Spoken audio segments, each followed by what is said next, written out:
Januari 2026 menjadi saksi bisu langkah besar diplomasi Indonesia di panggung dunia. Presiden Prabowo Subianto melakukan kunjungan kenegaraan yang sangat krusial ke Inggris.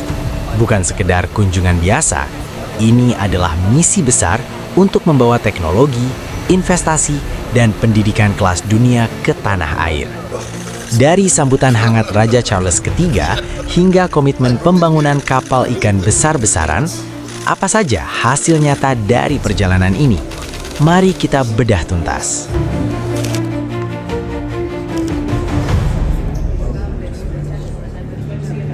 Thank you very much. Saya sangat bahagia bisa bertemu kembali dengan Bapak Presiden. Terima kasih Bapak. Agenda pertama yang mencuri perhatian publik adalah pertemuan Presiden Prabowo dengan Raja Inggris, King Charles III di Lancaster House. Suasana terlihat sangat akrab. Raja Charles bahkan menyapa satu persatu delegasi Indonesia, termasuk Sekretaris Kabinet Mayor Teddy dan jajaran menteri lainnya.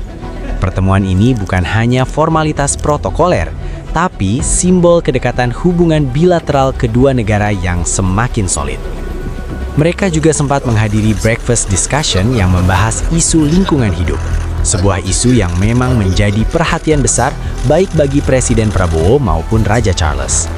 Salah satu hasil konkret yang mengejutkan adalah di sektor maritim. Inggris berkomitmen mendukung rencana besar Indonesia untuk membangun 1.500 kapal ikan. Presiden Prabowo menegaskan bahwa tujuan utamanya adalah memperbaiki desa-desa nelayan dan meningkatkan kualitas hidup mereka. Kenapa ini penting? Karena 3/4 wilayah kita adalah laut, namun konsumsi protein rakyat kita masih tergolong rendah.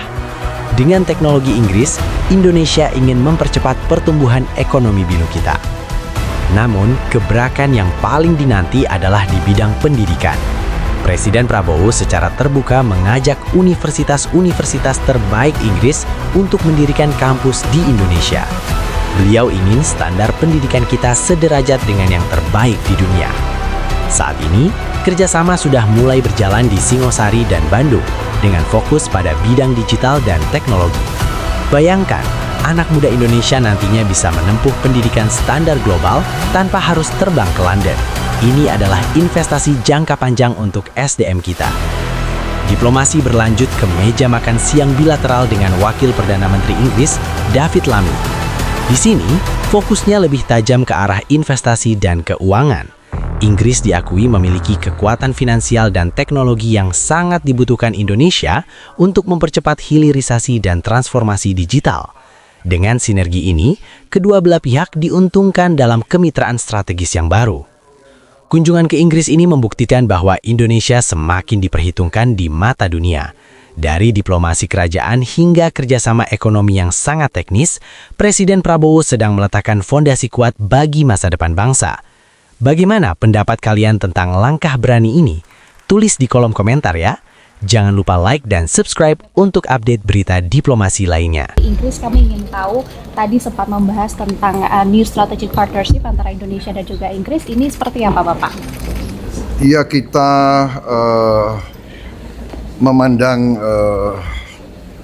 UK ya, Inggris sebagai sesuatu partner yang nanti bisa juga sangat berpartisipasi dalam ekonomi kita. Mereka punya teknologi, mereka punya keuangan, finance yang sangat kuat. Mereka berminat untuk investasi di Indonesia dan kita merasa dan kita bisa mendapat manfaat dari teknologi mereka, dari kemampuan keuangan mereka. Jadi saya kira ini partnership ini akan sangat menguntungkan kedua belah pihak. Ya. Oh, di bidang maritim sendiri, Pak, seperti apa? Di bidang maritim, mereka akan dukung rencana kita untuk membangun pertama 1.500 kapal ikan, karena kita mau besar-besaran investasi itu. Kita mau perbaiki desa-desa nelayan kita, kita ingin meningkatkan kualitas hidup para nelayan kita. Kita ingin meningkatkan konsumsi protein rakyat kita. Jadi ini sangat strategis bagi kita. Ya, ini sangat akan mempercepat pertumbuhan dan kemajuan ekonomi kita, khususnya di bidang maritim. Dan saya ingatkan, 3/4 tanah air kita itu adalah laut. Ya, dan konsumsi protein kita oleh rakyat kita masih terlalu rendah. Kita ingin tingkatkan untuk lebih baik lagi. Pak, tadi Oke. sempat ketemu juga dengan di bidang pendidikan itu Pak ya, dengan universitas terkemuka di Inggris. Iya, Mungkin baru saja. kegiatannya seperti apa Pak untuk Ya, kita ingin mengajak kerjasama. Nanti mereka sudah banyak kerjasama dengan UI, Gajah Mada, dengan banyak universitas. Mereka juga sudah punya kampus di kita. Ada di Singosari, ada di Bandung. Di bidang yang kita butuh, bidang digital, bidang teknologi, ya. Jadi ya, kita ingin mempercepat, kita ingin mengejar. Kita harus punya tingkat pendidikan yang setinggi-tingginya, sederajat dengan yang terbaik di dunia. Oke? Terima kasih. Ya. Thank you. Pak.